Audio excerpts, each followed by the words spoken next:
There is an attempt to substitute concepts, because we are not talking about allowing or forbidding the Kiev regime to strike our territory. It already does that with the help of drones and other means.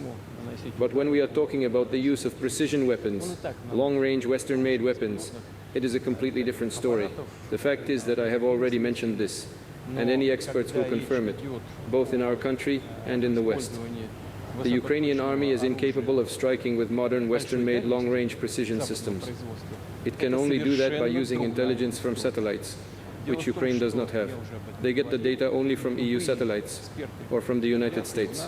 In general, from NATO satellites. That's the first thing. The second and very important thing, maybe the key one, is that the flight missions in these missile systems can, in fact, be inputted only by NATO military personnel. Ukrainian servicemen cannot do this. So it's not a question of allowing the Ukrainian regime to strike Russia with these weapons or not. It is a question of deciding whether or not a NATO country could be directly involved in a military conflict. If this decision is made, it will mean nothing else but the direct participation of NATO countries, the United States, European countries in the war in Ukraine. This is their direct participation. And this already, of course, significantly changes the very essence, the very nature of the conflict. It will mean that NATO countries, the United States, European countries are at war with Russia.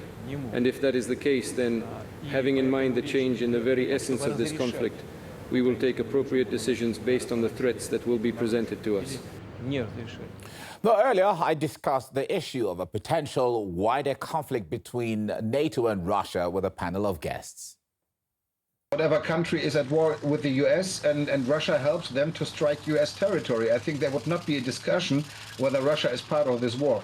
So I think the West is already active part of the war for a long time, because from international law, and we have this from the experts of the German Bundestag, of the German Parliament, even sharing intelligence data, operative data, intelligence data is already participation of the war. In my point of view, this present regime in Washington wants an escalation because they are, in my sense, very afraid of the new elections where Kamala Harris has hardly a chance to get president. And with Donald Trump regaining the White House, it means that many criminal elements in the United States will face criminal charges. And these, what they sometimes call the deep state, is very scared of this. So it could be that they try to escalate the Ukraine war to declare martial law, and with martial law they could get around an election,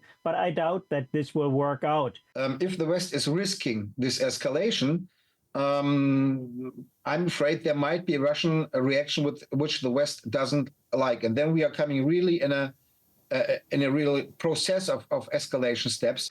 And whether we find a way out before the unthinkable would happen, I don't know. Really, the West has to think whether it's worth to risk a world war, a real hot world war, because of all these questions we have here.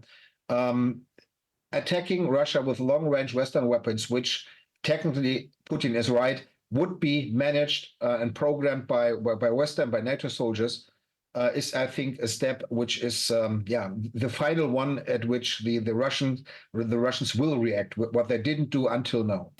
All right, AK, let me come to you now. Now, Germany took part in the so-called peace summit in Switzerland earlier in the year, which did not include Russia.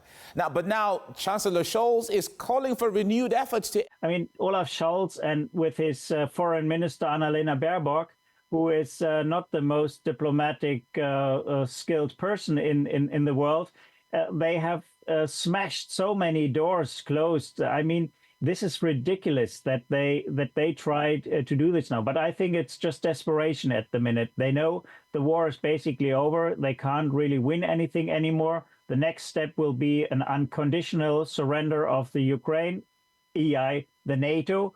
And this is what they are facing. And this is what they are somehow desperately trying to avoid.